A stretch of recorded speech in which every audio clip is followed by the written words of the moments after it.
My plants, they didn't feel right. It was the tomatoes. The cherry tomatoes, their stems, those plants, they're very tall and thin, so I check them regular to make sure the base is sturdy enough to withstand their own weight. So I'm in the garden, kneeling next to it like always. I lightly pinched the bottom of the stem with my hands right by the dirt. Under my gardening gloves, there were lumps. I thought at first I squished a bug, but I didn't see one. I didn't see anything but the plant itself. It looked absolutely perfectly fine, but the insides were wrong. I took the gloves off to feel for myself. The things inside the plant were hard. From what I could feel, they went up about halfway, all lined up one after the other. I could push them around, slightly squish them back and forth, but I didn't make a habit of it so as not to cause any bruising or damage to the plant itself.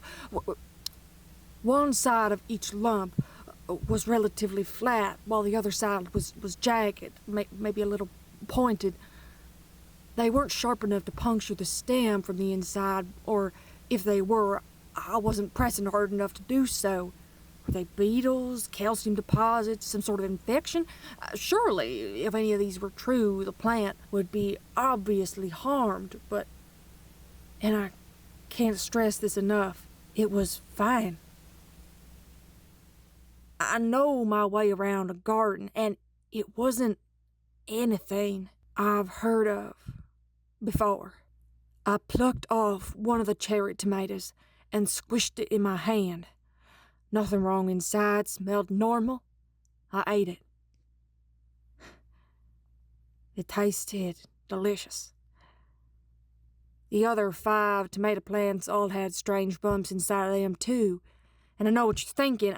I should have sacrificed one. Should have cut it open to see what was in there, but I didn't want to, okay? It was summer. It was the end of the season. Everything's coming into bloom, and they are important to me. It's only our second season doing this, and I didn't want to stop at the first sign of strangeness, especially not when the plants still tasted good. That night, I went to shine a big flashlight behind the stems to see if I could make out the silhouettes of the objects inside. It was kind of like shining a light behind your fingers as a kid to see your bones. It worked a bit. I could see the tiny little mismatched shapes. Some of them were thin and flat like seashells. Others had 1 or 2 points on the ends of them, from what I could make out. Oh, God. It's only just occurred to me now. I think they were teeth. It was a few good nights later when something happened while I was sleeping. It sounded like a fight outside, like when a fox gets in the chicken coop. There were gnawing noises and hissing, but we don't own any animals, so it wasn't anything of ours. But it was definitely out there. The new noise was too close for it to be out on our neighbor's property, so of course we go up to check it out. It's not like I could sleep anyway. We look through the window and turn the back porch light on.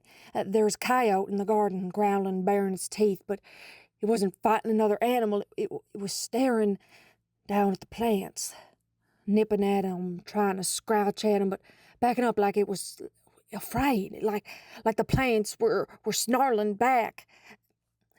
My husband, he called animal control. He thought it was rabies. He said it didn't make no sense for it to be there. Coyotes is carnivores. They would never eat our garden. Animal control came, of course, took it away. Rabies doesn't really have a cure, so if it was sick, now it's dead. I went back to sleep. Next morning, I attended to the plants, and none of them were remotely harmed. I couldn't even see any bite marks. When I went back inside, my husband looked at me strangely and pointed to the knees of my overalls where I'd been kneeling in the soil. They were tinted a little red. I realized it was too dark the night before to see if the coyote was bleeding.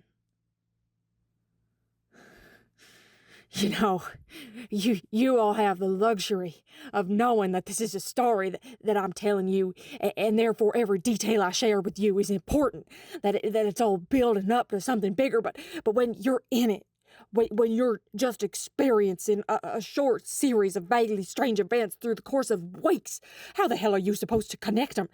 How could anyone possibly connect them? How the hell are you supposed to know?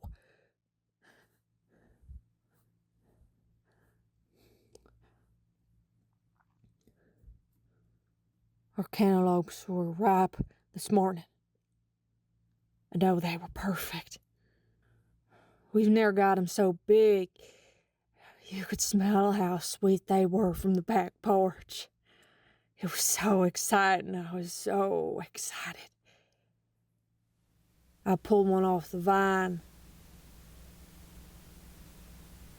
Then the vine started to bleed. It wasn't I think I was in shock. I don't know what shock feels like, but I had to have been because I froze. I sat there frozen. I did nothing. And I watched it bleed onto my hand. The blood poured softly like a dribbling faucet. Droplets patted my overall leg as the rest of it drained back onto the ground. And it smelled so sweet. And the same thing happened to all the other melons, too. How long does shock last? Because I still feel stuck in the same daze. Maybe I should have gone to the hospital. Maybe I should still go, but I didn't. Instead, I went for a walk.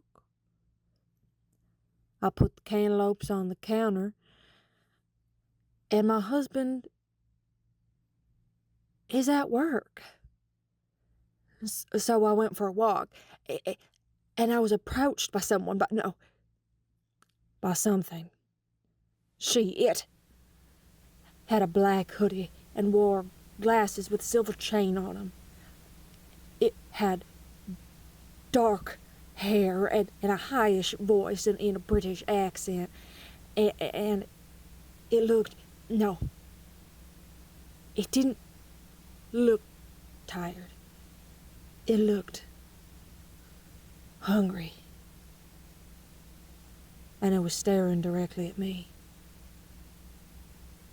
It asked if I was all right, that I looked upset. I couldn't speak. I don't even know. I shook my head, and all I could think about was its scathing green eyes. Then it froze, tensed up, like getting a bucket of water thrown on it. And then it narrowed its eyes, and it spoke. It narrated.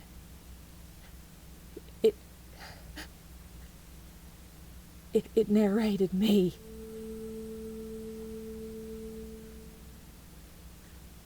The plants are in bloom now, Brenda. They're grateful for your care. You've raised them like your children and cultivated them to glory. It's only fair they return the favor. It's only fair you get to witness their true form. You plucked the cantaloupes this morning, pulled them off their veins, felt their blood dribble back into the earth to be fuel once more for your next brood. You will return to your home and hold them again. They're awfully big now, aren't they? Did it cross your mind their size? Well, they're big as a human heart, and in your hand you will feel them beat and they will be delicious. 3 days from now, the corn will be harvested, and when you shuck their husks, you'll find dirty, matted human hair, blonde and curly, and pulling and twisting through the kernels as you clean it off. And they will be delicious. Soon comes the plums, and you bite into the fruity flesh as it has never been so sweet. The juice will pour down the corners of your mouth, and you will ignore how thick and vibrant and red it is, and you will not look down at the stains on your shirt because it has never been so sweet. And you will eat it till all that's left is the pit. And the pit will be rounded with ridges and holes, and it will be starker white than it ever should be. And it is bone, and it will be delicious. You brought the harvest to fruition, Brenda, and it will be delicious.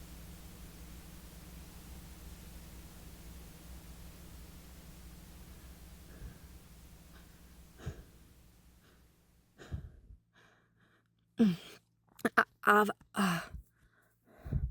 not touched the cantaloupes. I've not looked back into the garden. I've not called the police. I've not bought any chemical killers. I've not called my husband. All I've done is this. Pulling out my phone and recording myself. Why did I do that? Who am I trying to tell?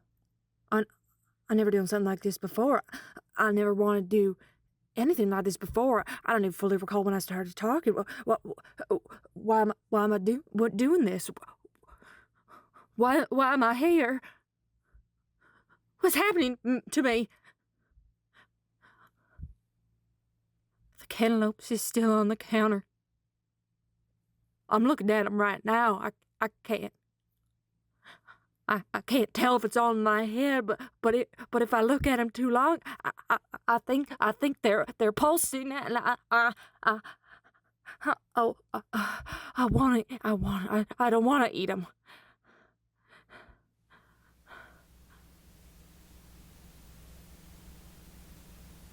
But I'm starting to get hungry.